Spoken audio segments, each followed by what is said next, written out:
Baik, Assalamualaikum warahmatullahi wabarakatuh. Yang terhormat Ibu Lisa Tania, SPD MSc, dan Bapak Andrian Saputra, SPD MSc, selaku dosen pengampu mata kuliah PBTIK. Izin memperkenalkan diri, nama saya Hoirunisa dengan NPM 2213023034. Di sini saya akan membuat video mengenai pembelajaran elektronik berupa LMS atau edukasi sebagai syarat untuk memenuhi tugas ujian akhir semester. Berikut merupakan tampilan awal dari edukasi.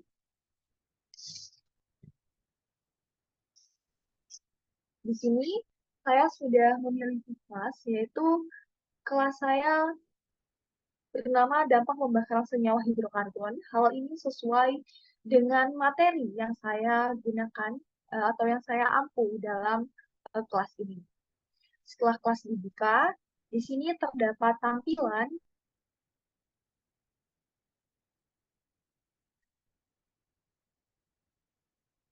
Pada tampilan pertama itu merupakan kimia kelas 11, dan di sini saya memberikan kata-kata selamat datang kepada siswa-siswi untuk memasuki eh, kelas kimia kelas 11. Kemudian saya di sini eh, memberikan tujuan pembelajaran dari materi ini, yaitu akan membahas mengenai apa itu pembakaran hidrokarbon, lalu reaksi pembakaran sempurna dan tidak sempurna, dampak yang ditimbulkan dari pembakaran hidrokarbon, dan cara mengatasi dampak dari pembakaran hidrokarbon tersebut. Nah, setelah itu, siswa diharapkan setiap harinya atau setiap pertemuannya untuk melakukan atau mengisi daftar hadir yang sudah disediakan. Kemudian pada pertemuan satu, saya memberikan sepatah kata kepada siswa-siswi, sebuah kata untuk atau tujuan atau langkah bahwa pada pertemuan ini kita akan mempelajari mengenai pembakaran hidrokarbon. Di sini saya memberikan video dari YouTube, di mana di sini merupakan video um, dampak dari senyawa hidrokarbon atau bagaimana senyawa hidrokarbon tersebut dapat terbentuk, yaitu dari pembakaran bahan bakar yang kita gunakan setiap harinya. Nah, kemudian dari setelah video tersebut disimak, saya mengharapkan siswa-siswi dapat memberikan pendapat satu sama lain, yaitu dengan menuliskan pendapat mereka itu pada forum diskusi. Di sini saya membuatkan forum diskusi mengenai apa itu pembakaran hidrokarbon berdasarkan video yang telah mereka tonton. Kemudian pada pertemuan 2, saya mengawalinya sama dengan pertemuan 1, yaitu saya memberikan salam pembuka dan sepatah kata atau dua patah kata kepada anak-anak. Nah, di sini saya membahas sedikit mengenai materi minggu lalu. Lalu di sini saya memberikan PPT yang telah saya buat mengenai reaksi pembakaran senyawa hidrokarbon. Di sini terdapat dua slide yang saya berikan, karena di sini pada pertemuan 2, kita mempelajarinya terlebih dahulu, yaitu reaksi dari pembakaran hidrokarbon. Kemudian setelah membaca PPT ini, saya mengharapkan kepada siswa, pada akhir kalimat di sini, saya mengharapkan bahwa apa dampak yang ditimbulkan dari eh, pembakaran ini, yaitu dari PPT kedua PPT ini. Saya memberikan instruksi kepada siswa untuk mencari informasi dari berbagai sumber mengenai dampak yang ditimbulkan dari reaksi pembakaran hidrokarbon yang tidak sempurna tersebut. Lalu pada pertemuan 3,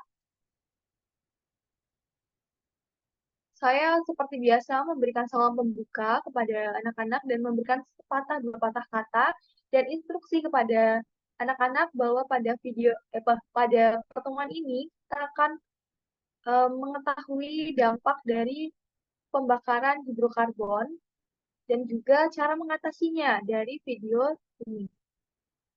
Kemudian saya juga mengharapkan kepada para siswa-siswi untuk dapat memberikan pendapat antara satu sama lain. Kemudian pendapat tersebut dituliskan pada forum diskusi yang telah saya buat.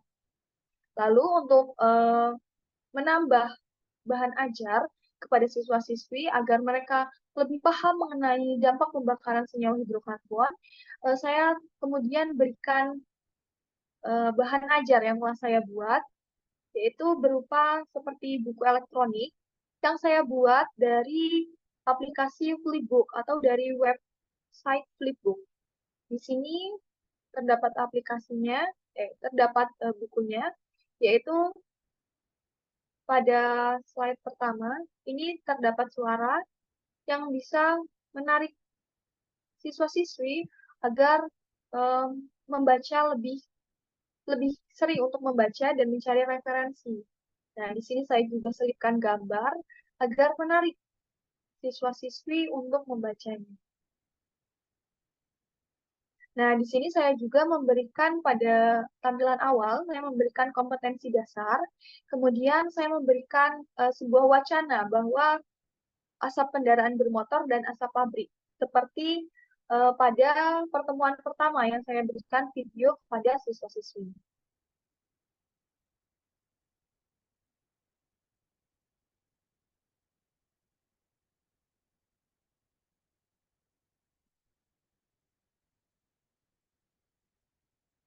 Dan ini merupakan tampilan setelah forum diskusi itu dibuka.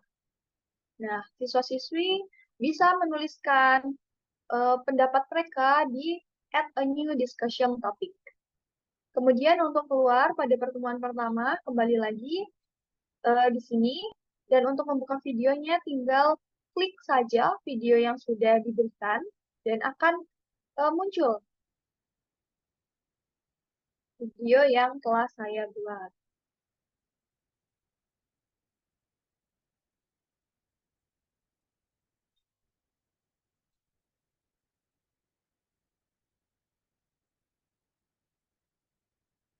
Video ini juga diklik saja seperti pada video pertama dan akan menampilkan video mengenai dampak dan cara mengatasi pembakaran senyawa hidrokarbon.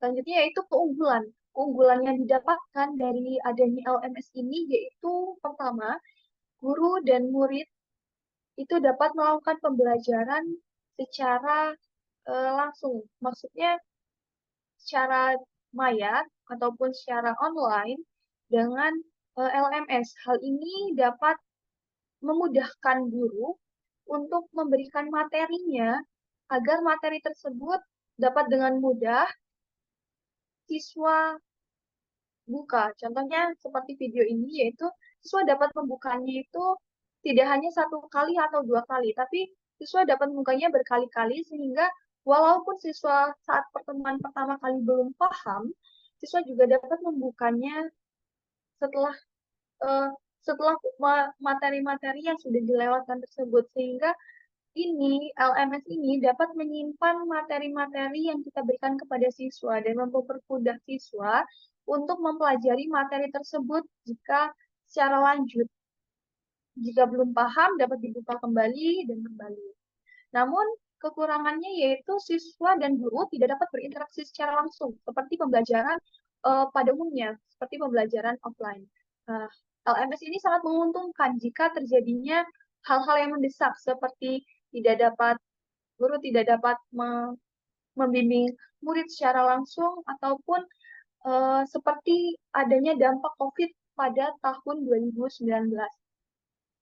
Pada tahun 2019. Selain itu, LMS juga dapat memudahkan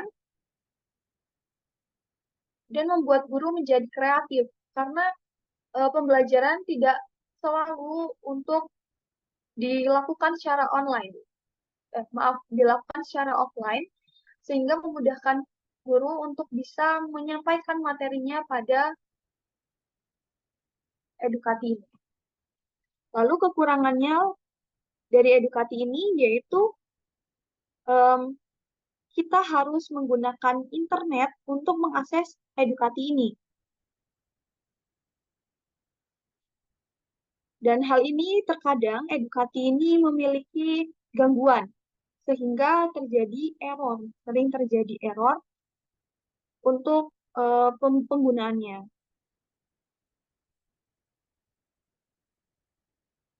Nah, keunggulan selanjutnya yaitu memudahkan guru untuk memberikan nilai kepada siswa karena siswa dapat mengupload tugas-tugasnya pada forum-forum yang telah diberikan guru. Contohnya pada forum diskusi. Jika siswa itu aktif pada forum diskusi, maka guru akan memberikan nilai plus pada siswa tersebut. Lalu, jika siswa tidak aktif dalam forum diskusi, tentunya guru akan memberikan nilai yang sesuai dengan apa yang mereka lakukan. Namun kekurangannya edukasi ini kita terlalu sering menatap layar laptop ataupun layar HP sehingga dapat menyebabkan mata kita menjadi sakit ataupun iritasi. Dan ini tidak baik bagi kesehatan jika dilakukan secara terus-menerus. Nah, hal ini juga harus diimbangi dengan pembelajaran tatap muka. Banyak sekali keunggulan yang didapatkan dari kita bisa menggunakan LMS ini. Namun, di samping keunggulan, kita juga terdapat kekurangan dari LMS ini. Seperti yang sudah saya jelaskan, yaitu LMS harus menggunakan internet, LMS juga tidak dapat berinteraksi secara langsung antara guru dan siswa, sehingga siswa tidak mengenali lebih dalam lagi sifat guru. Dan yang ketiga, yaitu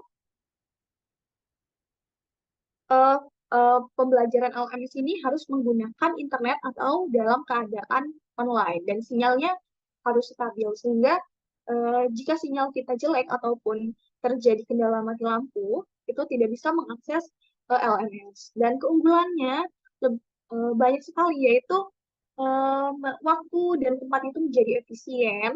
Yang kedua, memudahkan guru untuk memberikan nilai kepada siswa. Ketiga, memudahkan siswa untuk dapat mempelajari materi yang telah diberikan guru secara lebih lanjut. Dan yang ketiga,